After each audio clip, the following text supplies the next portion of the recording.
All happy families are more or less dissimilar. All unhappy ones are more or less alike. Says a great Russian writer in the beginning of a famous novel, Anna Arkadyevich Karenina, transfigured into English by R.G. Stone Lower, Mount Tabor Limited, 1880. That pronouncement has little, if any, relation to the story to be unfolded now, a family chronicle, the first part of which is, perhaps, closer to another Tolstoy work, Детство и отрочество, Childhood and Fatherland, Pontius Press, 1858. Van's maternal grandmother, Daria Dolly Durmanov, was the daughter of Prince Peter Zemsky, governor of Bradeor, an American province in the northeast of our great and variegated country, who had married in 1824 Mary O'Reilly, an Irish woman of fashion. Dolly, an only child, born in Bra, married in 1840 at the tender and wayward age of 15 General Ivan Durmanov, commander of Yukon Fortress and peaceful country gentleman with lands in the Shavernia territory, and that tessellated protectorate still lovingly called Russian Estotia, which commingles granoblastically and organically with Russian Canada, otherwise French Estotia, were not only French but Macedonian and Bavarian settlers enjoy a halcyon climate under our stars and stripes.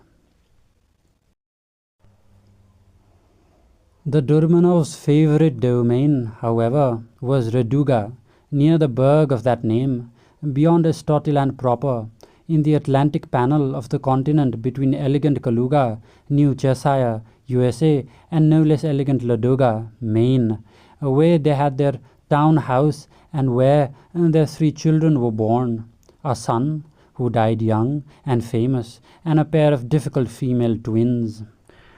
Dolly had inherited her mother's beauty and temper, but also an older ancestral strain of whimsical and not seldom deplorable taste, well reflected, for instance, in the names she gave her daughters. Aqua and Marina. Why not Tofana? Wondered the good and surroyally antlered general with a controlled belly laugh, followed by a small closing cough, a feigned detachment. He dreaded his wife's flares. On April 23, 1869, in drizzly and warm, gauzy and green Kaluga, Aqua, aged 25 and afflicted with her usual vernal migraine, married Walter D. Veen, a Manhattan banker of ancient Anglo-Irish ancestry who had long conducted and was soon to resume intermittently a passionate affair with Marina. And the latter, sometime in 1871, married her first lover's first cousin, also Walter D. Veen, a quite as opulent but much duller chap. The D in the name of Aqua's husband stood for demon, a form of Demian or Dementius, and thus was he called by his kin. In society, he was generally known as Raven Veen or simply Dark Walter to distinguish him from Marina's husband, Durack Walter or simply Red Veen. Demon's twofold hobby was collecting old masters and young mistresses. He also liked middle-aged puns. Daniel Veen's mother was a Trumbell, and he was prone to explain at great length, unless sidetracked by a Bo Beta, how in the course of American history an English bull had become a New England belle. Somehow or other he had gone into business in his 20s and had rather rankly grown into a Manhattan art dealer. He did not have, initially at least, any particular liking for paintings, had no aptitude for any kind of salesmanship, and no need whatever to jolt with the ups and downs of a job and the solid fortune inherited from a series of far more proficient and venturesome Veens. Confessing that he did not much care for the countryside, he spent only a few carefully shaded summer weekends at Ardor, his magnificent manor near Ardor.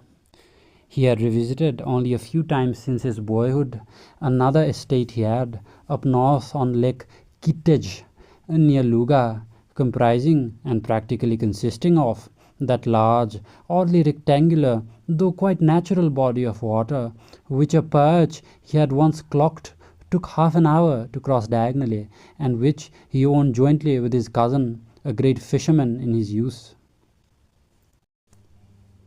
Poor Dan's erotic life was neither complicated nor beautiful, but somehow or rather he soon forgot the exact circumstances as one forgets the measurements and price of a fondly made topcoat worn on and off for at least a couple of seasons. He fell comfortably in love with Marina, whose family he had known when they still had their Raduga place, later sold to Mr. Elliot, a Jewish businessman.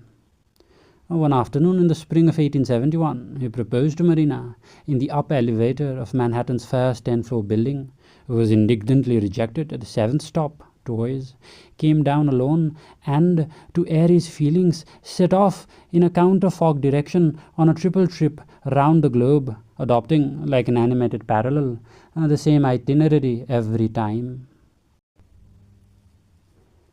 In November 1871, as he was in the act of making his evening plans with the same smelly but nice cicerone in a cafe au lait suite, whom he had hired already twice at the same Genoese hotel, an aerocable from Marina, forwarded with a whole week's delay via his Manhattan office, which had filed it away through a new girl's oversight in a dove hole marked REAMOR, arrived on a silver salver, telling him she would marry him upon his return to America. According to the Sunday supplement of a newspaper that had just begun to feature on its funnies page the now long defunct Goodnight Kids, Nicky and Pimpernella, sweet siblings who shared a narrow bed, and that had survived with other old papers in the cockloft of Ardis Hall, the Wien Durmanov wedding took place on St. Adelaide's Day, 1871.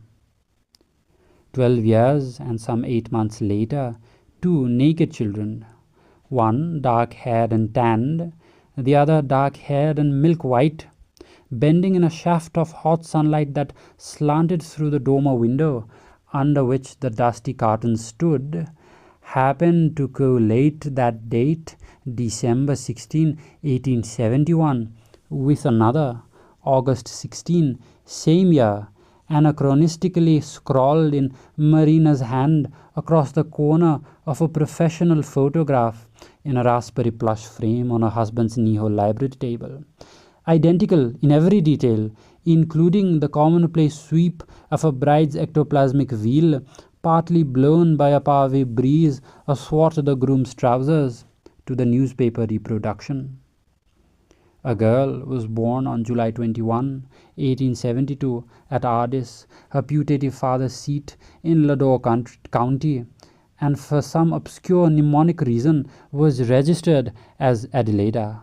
Another daughter, and this time Dan's very own, followed on January 3, 1876.